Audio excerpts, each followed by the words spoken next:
It's really easy to hate those illegals who are coming to steal our jobs. It's a lot harder to hate an undocumented person who is caring for your children. It's really easy to hate those trans people who are in the bathrooms.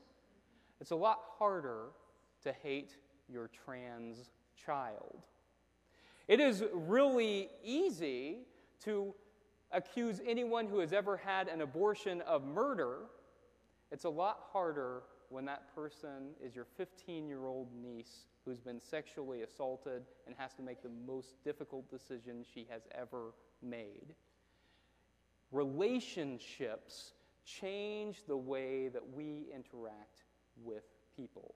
Whenever we have relationships, it humanizes the other so that they are no longer the other, they are the person we know